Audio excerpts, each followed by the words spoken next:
Tampa, Game 4 is this afternoon. Hopefully they can do it once again. Good day, Chicago. I'm Mike Barnes. And I'm Nancy Lou. Jan is off today. It was not a good weekend for Cubs fans, though.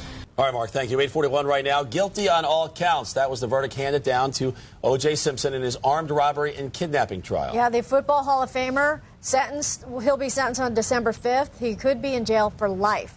Defense attorney Thomas Glasgow joins us to talk about O.J. And you were mentioning that you weren't surprised by this verdict at all. I really wasn't. When you have video involved, generally speaking, jurors do like video, and they like to see exactly what's there. It's almost as if they're taken to the scene of the crime. In this situation, we got to see a bunch of middle-aged guys sauntering through the middle of a Las Vegas hotel, wearing their Bermuda shorts and their Hawaiian shirts, you know, and then there's actually a tape recording of what occurred. Now, there's a question as to the tape recording because Thomas Riccio, the guy who set it up, ended up selling that recording and the video for $210,000 before the trial even started, and 8 days before he even turned it over to the police. So in addition to the jury pool and the jury selection prior to this, which would be one basis for appeal, that probably will be another. Is this too extreme? I mean, life in prison for what it is that he's accused of? Well, remember, we're looking at talking about the sentencing ranges. The kidnapping charge, which is the basis for the life sentence, is probably a hyper-technical conviction.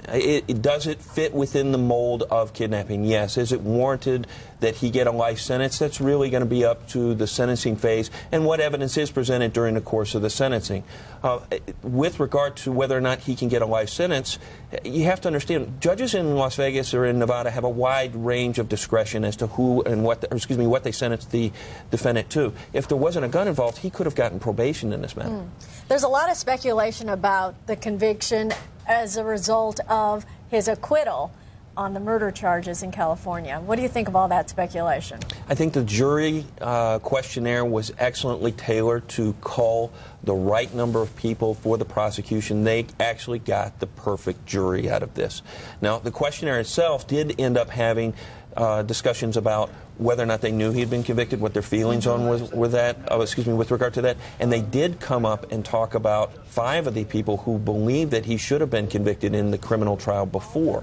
Now, is that going to be a basis for the person to appeal? Yeah, the judge kind of tailored the questioning of the jurors and curtailed the defense attorneys from questioning the jurors into further as to whether or not these people would be unbiased enough to give a good verdict, or a just verdict, for Mr. Simpson. Yeah, and O.J.'s attorneys say they're going to appeal this case. Does he have any grounds for that? He does. First of all, obviously the jury pool. Secondly, some of the evidence, the background, this nefarious cast of characters, as the defense referred to.